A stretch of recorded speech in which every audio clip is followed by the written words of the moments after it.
저는 요즘 제가 하는 일가가 강연 요청이 오면 어떻게 답을 해주는 그게 굉장히 저의 중요한 일가예요. 여러 가지를 고려하겠죠. 시대에 대한 고민, 사회에 대한 고민 그런 건 없고 강연료를 제일 먼저 걱정을 합니다. 그래서 강연료만 맞으면 아침 7시에 하는 그런 조찬 강연도 가고 심지어 제주도로 1박 2일로 강연을 다녀오기도 합니다. 제가 그런 결정을 내릴 수 있는 이유는 제가 아침에 어디 강연을 올 때 제 아내가 아이들을 깨울 수 있기 때문이죠. 학교에 보낼 수 있기 때문입니다. 학원을 보내야 되고 간식도 줘야 되고 저녁도 먹여야 되고 목욕도 시켜야 되고. 저희 집에서는 남자가 당연히 밖에서 일하는 거지, 여자는 원래 모성애가 있으니까 아이를 돌보는 거지, 그딴 소리 단 한 번도 한 적 없습니다. 굉장히 민주적으로 토론 끝에 내린 결정이라는 거죠. 제 아내는 원래 일을 하다가 결혼과 출산 때문에 흔히 말하는 경력 단절이 되었습니다.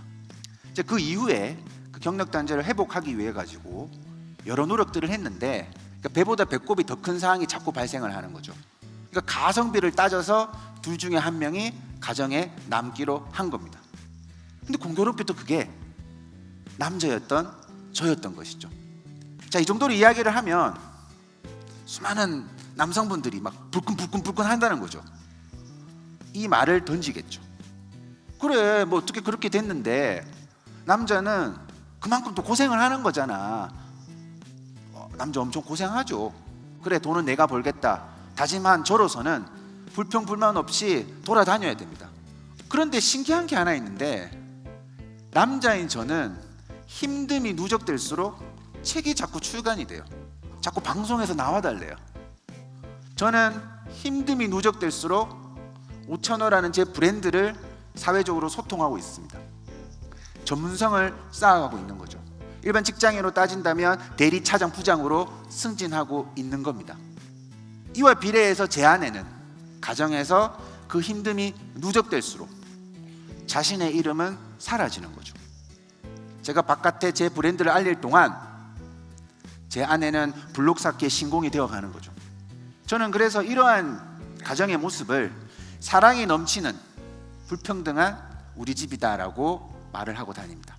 과거보다 어떤 폭력성이라든가 이런 것들이 조금은 좋아졌지만 실제 우리가 살아가고 있는 이 가정의 모습은 남자가 그 제도적으로 부계 가족주의를 이끌어가고 여성은 정서적 가족주의, 그 부계 가족주의의 윤활유를 자꾸 집어넣는, 그렇게 가족의 공동체를 이루고 살아가는 거죠. 제 아들이 6살이고 제 딸이 11살. 그러니까 6살짜리 아들이 자기 누나한테 요즘 막 이렇게 주먹질을 흉내를 잘 냅니다. 근데 제 아내는 굉장히 엄하게 꾸짖습니다. 그때 꾸짖으면서 하는 말이 뭐냐면, 야, 남자가 여자 때리는 거 아니지 않냐? 이렇게 이야기를 하는 거예요.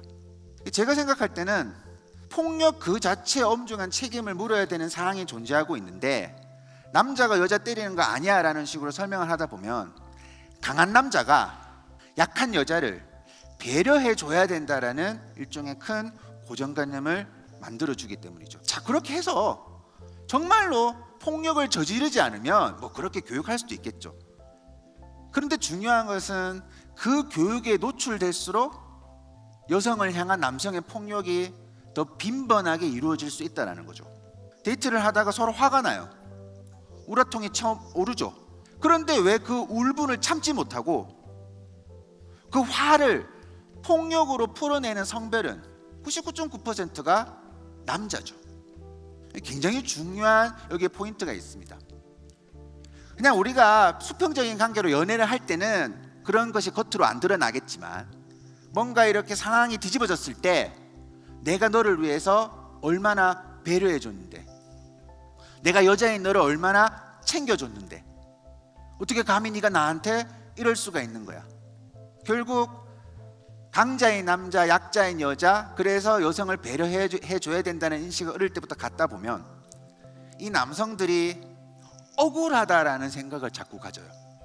근데 이 억울함은 젠더 교육, 성평등 세상을 만드는데 치명적인 장벽입니다.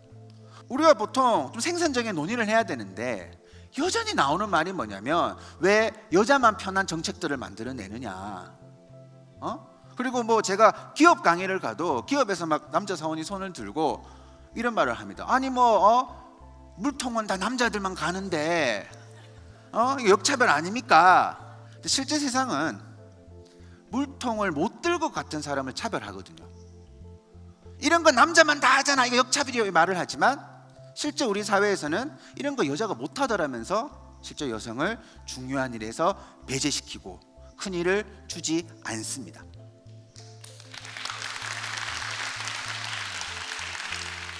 어릴 때부터 남자라면 여자라면 이렇게 해야 된다 저렇게 해야 된다, 그것이 왜 큰 문제를 야기하는지를 조금 생각해 보셨으면 좋겠습니다. 누가 보면 굉장히 쓸데없는 선택이라고, 쓸데없는 고민이라고 하겠지만 결국 우리 사회는 이런 선택들이 모이고 모여서 좀 좋은 사회로 나아갈 수 있을 겁니다.